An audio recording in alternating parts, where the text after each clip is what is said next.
Bismillahirrahmanirrahim. Assalamualaikum warahmatullahi wabarakatuh. Bulan Ramadan tidak hanya mendidik umat Islam untuk menghayati kesengsaraan hidup golongan yang susah dengan merasakan lapar dan dahaga, bahkan menggalakkan untuk bersedekah. Petang kemarin, alumni penuntut Brunei di Singapura, Asrama Kerajaan Brunei di Singapura AKBS menganjurkan majlis penyampaian derma kepada anak-anak yatim dan daif. Majlis berlangsung di Masjid Sri Sri Begawan Raja Pengiran Anak Damit, Kampung Manggis, Madang.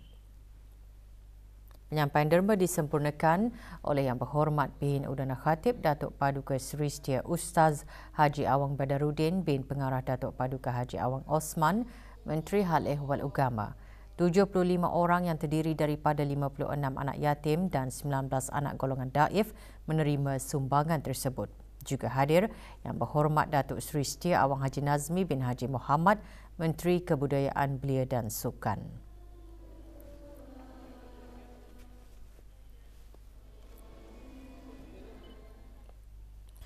Warga perkhidmatan awam boleh mengamalkan nilai-nilai Al-Quran dengan menjaga masa dalam melaksanakan tugas. Perkara tersebut antara dikongsikan semasa forum khas pada Majlis Sumbangan Derma sempena Hari Raya Aidilfitri dan sambutan Nuzul Al-Quran, anjuran Jabatan Perdana Menteri dan jabatan-jabatan di bawahnya. Majlis berlangsung petang kemarin di Jabatan Perdana Menteri. Forum khas bertajuk Al-Quran Pedomanku disampaikan oleh Dr. Haji Ahmad Baha bin Haji Mokhtar dari Universiti Islam Sultan Sharif Ali dan Dr. Haji Harapan Didahri dari Kolej Universiti Perguruan Agama Sri Begawan. Hadir Yang Berhormat P.Datuk Laila Raja, Major Jeneral Bersara Datuk Paduka Seri Haji Awang Halbi bin Haji Muhammad Yusof, Menteri di Jabatan Perdana Menteri dan Menteri Pertahanan Kedua, dan Yang Berhormat Datuk Seri Setia Dr. Awang Haji Muhammad Amin Liu bin Abdullah, Menteri di Jabatan Perdana Menteri dan Menteri Keuangan dan Ekonomi Kedua.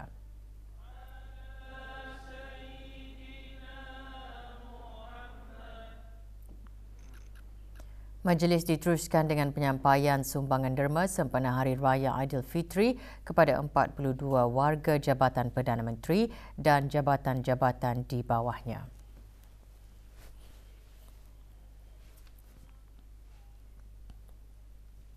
Kebajikan golongan anak-anak yatim terus diambil perhatian oleh pelbagai pihak di negara ini.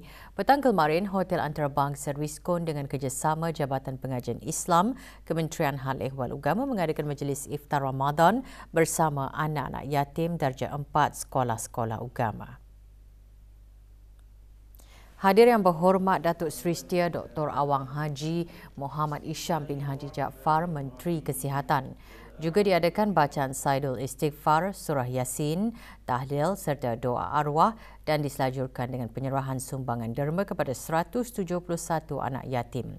Majlis dihasrat membantu meringankan perbelanjaan anak-anak yatim menjelang sambutan Hari Raya Aidilfitri.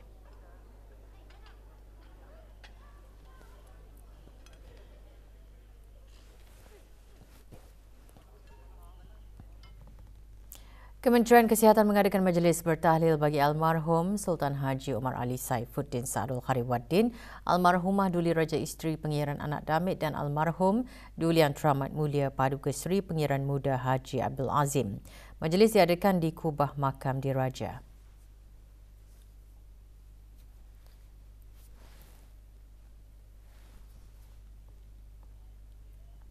Rombongan kira-kira 400 orang terdiri daripada ketua-ketua jabatan serta pegawai-pegawai dan kaki tangan Kementerian Kesihatan diketuai oleh Yang Berhormat Datuk Seri Setia Dr. Awang Haji Muhammad Isham bin Haji Jaafar, Menteri Kesihatan.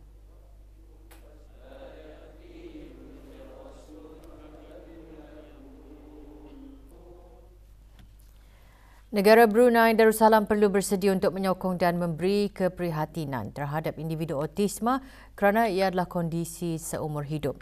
Oleh yang demikian, sokongan padu semua lapisan masyarakat sangat diperlukan untuk meningkatkan kesedaran mengenai autisma dan memastikan kesemua individu yang berkelainan upaya diberikan peluang yang saksama untuk meningkatkan kualiti kehidupan mereka dari semua aspek sepanjang hayat mereka. Menteri Kesihatan menekankan perkara tersebut pada perutusan sempena Hari Kesedaran Autisme Sedunia 2024. Yang Berhormat Datuk Seri Setia Dr. Awang Haji Muhammad Isham bin Haji Jaafar juga menjelaskan kadar autisma di negara ini menunjukkan peningkatan yang amat ketara. Setakat 21 Mac 2024, Pusat Perkembangan Kanak-kanak telah mendiagnos ramai 55 orang kanak-kanak dengan autisma yang menjadikan jumlah keseluruhan kanak-kanak dengan autisma sejak tahun 2011 ramai 1,845 orang. Hospital Suri Sri Begawan juga telah mencatat seramai 354 orang kanak-kanak didiagnos dengan autisma sejak tahun 2013 dengan jumlah kanak-kanak yang didiagnos meningkat 3 kali ganda sejak tahun tersebut hingga sekarang. Perkembangan kanak-kanak autisma adalah sesuatu yang diberikan perhatian khusus di negara ini. Pusat Perkembangan Kanak-kanak CDC bukan sahaja menyediakan perkhidmatan pemantauan kesihatan secara regular tetapi juga memberikan pelbagai perkhidmatan bagi menyokong perkembangan awal kanak-kanak autisma. Hari Kesedaran Autisma Sedunia disambut pada setiap 2 April dengan tujuan untuk meningkatkan kesedaran dan komitmen terhadap usaha-usaha untuk meningkatkan kualiti kehidupan individu autisma. Tema tahun ini, kesedaran, penerimaan dan penghargaan, beralih dari hanya bertahan kepada berkembang maju. Sambutan Hari Kesedaran Autisma Sedunia juga memainkan peranan untuk meraihkan pencapaian yang mampu diperoleh oleh setiap individu autisma serta memberi harapan agar kita semua akan lebih prihatin terhadap keperluan, keunikan, keistimewaan dan cabaran yang dialami oleh individu-individu autisma serta akan menjadi negara Brunei Darussalam sebuah negara lebih inklusif dan penyayang.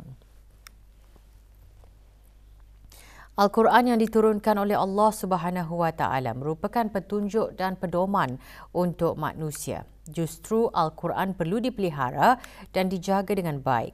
Perkara tersebut antara yang disentuh dalam ceramah khas bertajuk Al-Quran Pedomanku. Ceramah antara pengisian majlis memperingati nuzul Al-Quran dan penyampaian derma kepada anak-anak yatim Kementerian Sumber-Sumber Utama dan Pelancongan serta jabatan-jabatan di bawahnya. Indahnya Ramadan meraih takwa, mawar tumbuh depan halaman. Hadir Yang Berhormat Datuk Seri Setia Dr. Awang Haji Abdul Manaf bin Haji Mutusin, Menteri Sumber-Sumber Utama dan Pelancongan. 53 orang anak yatim daripada warga kementerian berkenaan menerima sumbangan. Majlis berlangsung di Kementerian Sumber-Sumber Utama dan Pelancongan.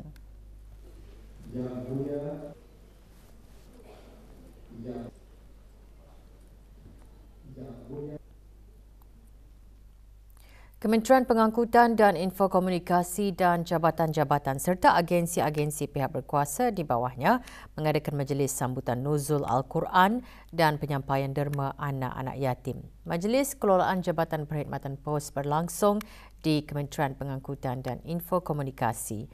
Hadir Yang Berhormat Pengiran Datuk Seri Setia Syamhari bin Pengiran Datuk Paduka Haji Mustafa, Menteri Pengangkutan dan Infokomunikasi. Majlis diserikan dengan ceramah khas bertajuk Al-Quran Pedomanku yang antara lain menyentuh mengenai kitab suci Al-Quran yang di dalamnya terdapat panduan yang lengkap lagi sempurna. Pada majlis ini, 35 anak yatim kalangan warga Kementerian Pengangkutan dan Infokomunikasi dan jabatan-jabatan serta agensi-agensi pihak berkuasa di bawahnya menerima sumbangan.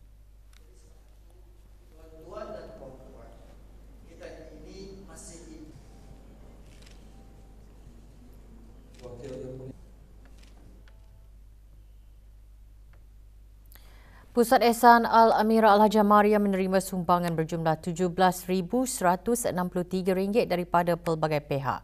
Sumbangan tersebut diserahkan pada Majlis Khatam Al-Quran di pusat berkenaan Kampung Bengkurong. Hadir Yang Berhormat Datuk Seri Setia Haji Awang Nazmi bin Haji Muhammad, Menteri Kebudayaan Belia dan Sukan. Majlis mulakan dengan bacaan surah Al-Fatihah dan Khatam Al-Quran beramai-ramai terdiri daripada orang kelainan upaya dan kaki tangan pusat berkenaan.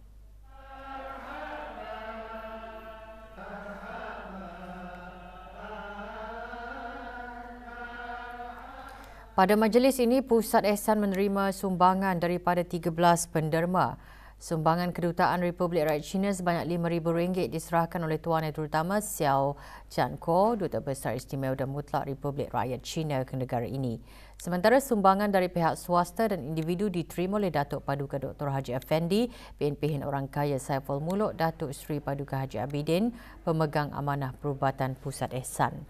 Manakala 13 anak yatim, 47 orang kurang berkemampuan serta seorang balu menerima sumbangan derma.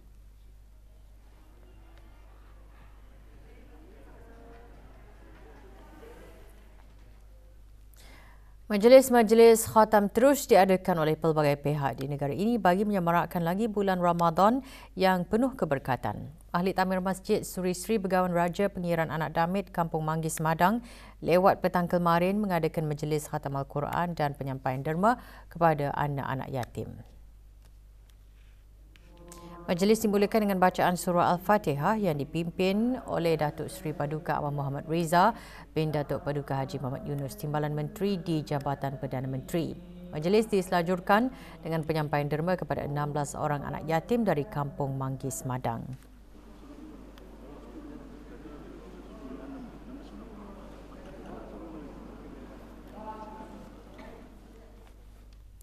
Jabatan Hal Ehwal Masjid, Kementerian Hal Ehwal Agama dan Ahli Jawatan Kuasa Takmir Masjid Al-Amirah Al-Hajah Mariam bekerjasama mengendalikan Majlis Khatam Al-Quran kumpulan belia masjid seluruh negara sempena Tadarus Al-Quran di bulan Ramadan. Majlis tersebut diadakan kemarin di Masjid Al-Amirah Al-Hajah Mariam, Kampung Jerudong. Hadir Pengiran Datuk Seri Paduka Haji Muhammad Tashim bin Pengiran Haji Hassan, Timbalan Menteri Hal Ehwal Agama. Majlis antara lain bertujuan untuk menyuntik semangat cinta kepada kitab suci Al-Quran dan beramal dengannya, di samping untuk meningkatkan lagi amalan di bulan Ramadan yang mubarak. Acara seumpam ini akan dapat membiasakan para belia membaca Al-Quran setiap masa, lebih-lebih lagi di bulan Ramadan ini.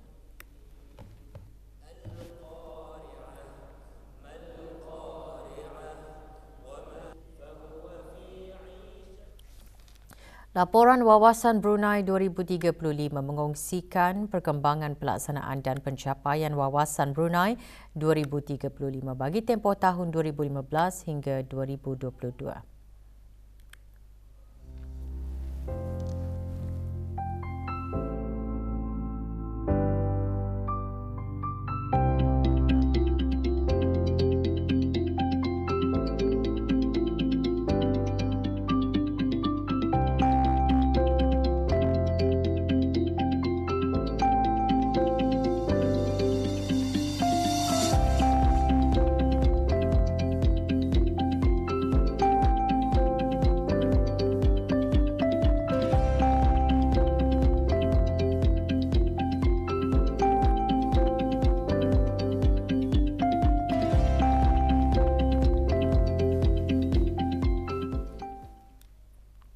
Bagi menyemarakkan lagi sambutan memperingati nuzul Al-Quran di bulan Ramadan, Kementerian Hal Ehwal Dalam Negeri dan jabatan-jabatan di dalamnya menganjurkan majlis sambutan nuzul Al-Quran.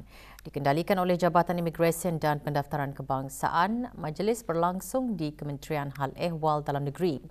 Hadir Awang Salminan bin Haji Borut, Setiausaha Tetap Keselamatan dan Kesejahteraan Kementerian Hal Ehwal Dalam Negeri selaku Wakil Menteri Hal Ehwal Dalam Negeri. Juga hadir ahli-ahli Majlis Mesyuarat Negara. Majlis diserikan dengan ceramah khas bertajuk Huda Linnas yang disampaikan oleh Awang Ahmad Muzaffar bin Haji Marsidi, penceramah dari Pusat Dakwah Islamiyah. 2 hari tidak ada turun, 3 seminggu. Kita boleh bayangkanlah. Rombongan tadarus bagi jabatan-jabatan kerajaan di daerah Blight petang kemarin meneruskan lagi majlis tadarus ke Masjid Kampung Sungai Liang. Rombongan diketuai oleh Awang Haji Amirul Hafizin bin Haji Muhammad, pemangku pegawai daerah Blight. Majlis yang diselenggarakan bersama dengan pejabat Hal Ehwal Agama daerah Blight juga diselajurkan dengan bacaan tahlil dan doa arwah. Juga hadir ahli Majlis Mesyuarat Negara.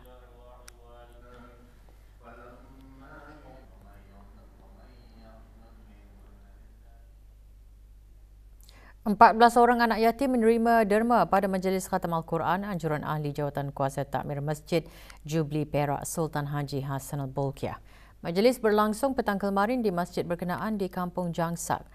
Majlis dihasrat menjadikan pembacaan Al-Quran sebagai budaya amalan harian selain di bulan Ramadan, di samping memperkenalkan anak-anak yatim mengenai imarah masjid dan kepekaan masyarakat terhadap kesejahteraan anak-anak yatim tidak diabaikan di bulan Ramadan dan Syawal.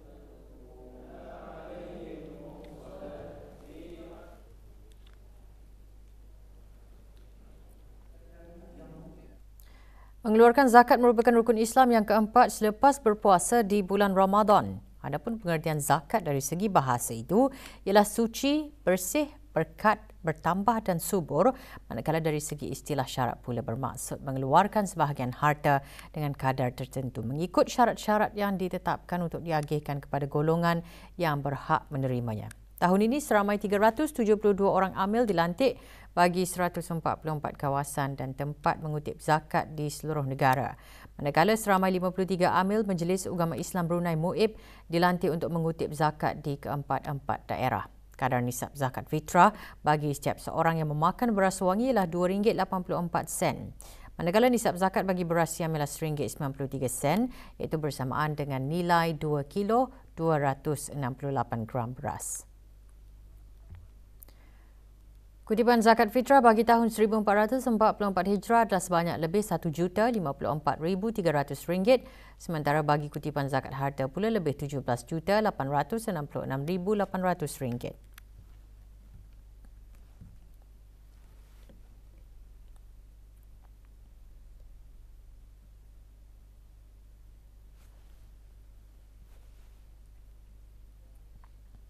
Orang ramai juga dapat membayar zakat fitrah secara dalam talian melalui platform perbankan di Bank Islam Brunei Darussalam, Bank Islam Brunei Berhad BIBD dan Perbadanan Tabung Amanah Islam Brunei Taib, dan juga melalui aplikasi syarikat telekomunikasi Data Stream Digital DST dan Imagine Sdn Berhad di sepanjang bulan Ramadan ini.